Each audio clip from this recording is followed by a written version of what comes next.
meron na pong pagkakataon na malaman ng taong bayan ng mga Pilipino pro o anti Sara Duterte at dito sa trial dahil siya ay na-impeach sa Kongreso. Ito po ay kasama ang mga Pilipino sa abroad matapos nga pong nakumbinsi na natin ang mga senador na kanilang trabahuhin na ang kanilang constitutional duty na tinatawag. At ang mga ebidensya po ay tatalakayin dahil ipipresenta na po ng mga ng mga House of Representative prosecutors, taga-usig.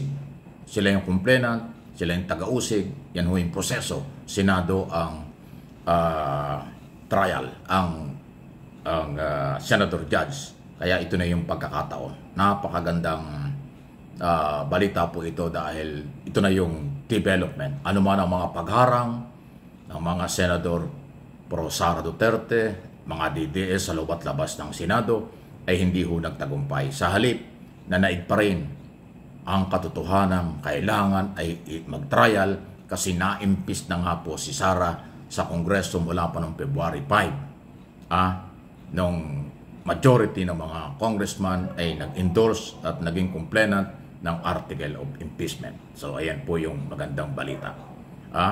So yun yung pabor o hindi sa isyung ito ay sumang-ayon na. Kaya majority ng mga senador nagkasundo na, magta-trial na. Dito natin aabangan ano itong mga ebidensya, ano itong matitibay na mga basihan ng Kongreso sa article of impeachment. Ayan po yung pagkakataong masasaksihan natin. Magka-interest po kayo, magka-interest po tayo. Luzon, Visayas, Mindanao at mga Pilipino sa abroad. Ano bang araw simula ng aktual na trial, ito ay maaaring mangyari sa 20 Congress na after ng State of the Nation address ng ating Pangulo. Kasi July 28, magsisimula na po yung 20 Congress. Tapos yung 28 na yan ng July, alas 4 ng hapon ng State of the Nation address ng ating Pangulo. Pang-apat na na yan. Tapos sunod na araw, pwede na hong i-schedule ang impeachment court. Trial na po. Diyan ho yung ating aabangan. Naka-ready na ang Kongreso at Senado, pati mga opisina, pati mga testigo, mga dokumento. Kaya ho, madali ito kung papakinggan lang ng mga Senator Judge ang proseso at huwag harangin ang prosesong gagawin ng mga prosecutors. Madaling ilatag ang 7 article of impeachment dahil kabisado nila kung saan galing at paano nagkaroon ng ebidensya. So, ayan po. Kaya ho, kailangang ayusin ito. Okay? Kaya nga yung isyong ito ay naging controversial. Sana huwag mangyari yung Senado laban sa mamamayang Pilipino. Senate versus Peoples of the Philippines. Sana huwag mangyari yun. Kailangan ang ebidensya, huwag harangin.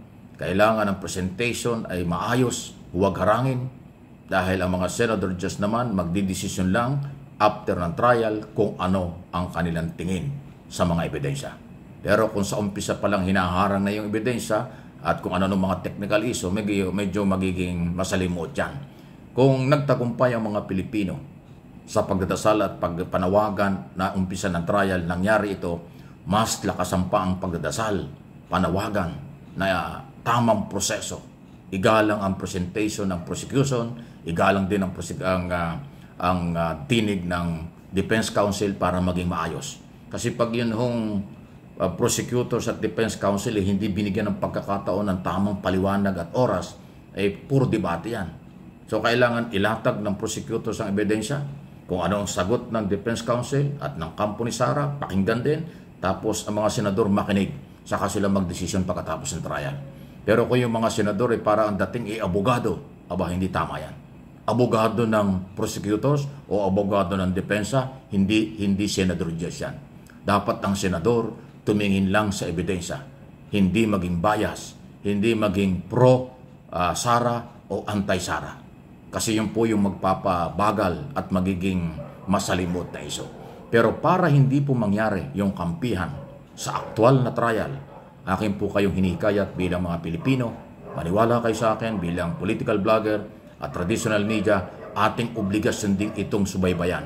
Ating din obligasyon ito na bantayan para sa ganon alam nila nakatutok ang mamamayang Pilipino. Kayo man ay ayaw o hindi, antay o pabor dito po sa trial na ito, ay kailangan tayo ay makinig at manood. Okay?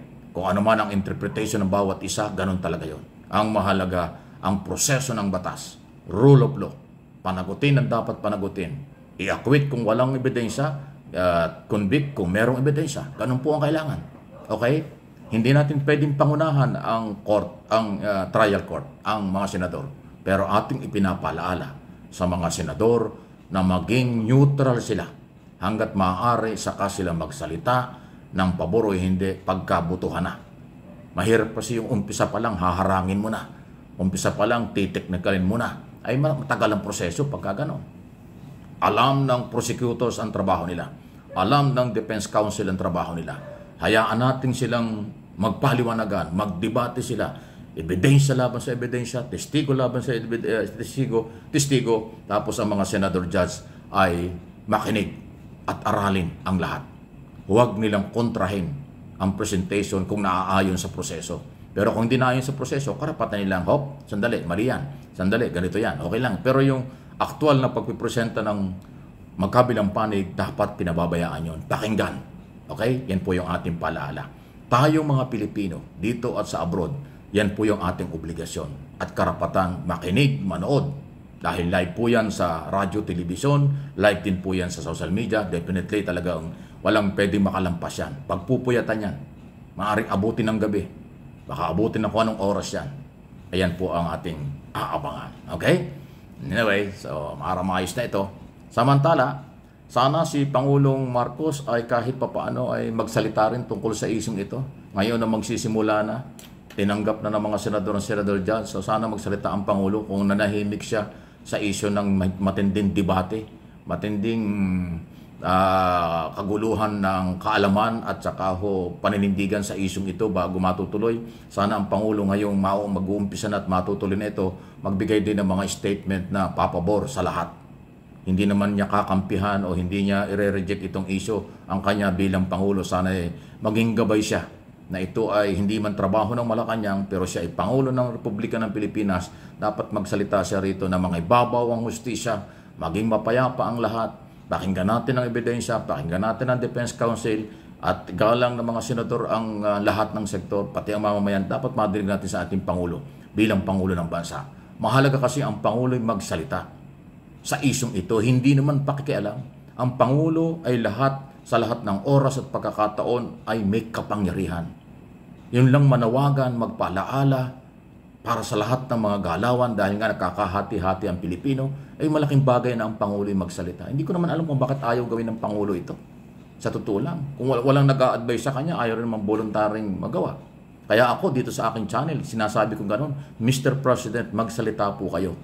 Dahil ang inyong boses, paniniwala at ang inyong mensahe at paalaala ay mahalaga sa mga Pilipinong posibleng nahahati-hati ang issue, ang kanilang paninindigan at pagkakaisa dito sa nangyaring ito. Political issue ito, impeachment trial, naaayon sa batas, pero ang mga Pilipino po ay parang nakakanya-kanya. Pangunahan po ninyo, Mr. President, ang magandang mensaheng makakabuti sa lahat. Hindi tama yung parating nananahimik lang, Mr. President. Please lang po, hindi kita inuutusan, nakikisuyo lang. Bilang Pilipino at nagmamahal sa bansang ito, mahalagang marinig ka ng madalas ng mga Pilipino kung ano ba talaga ang iyong damdamin para sa bayan.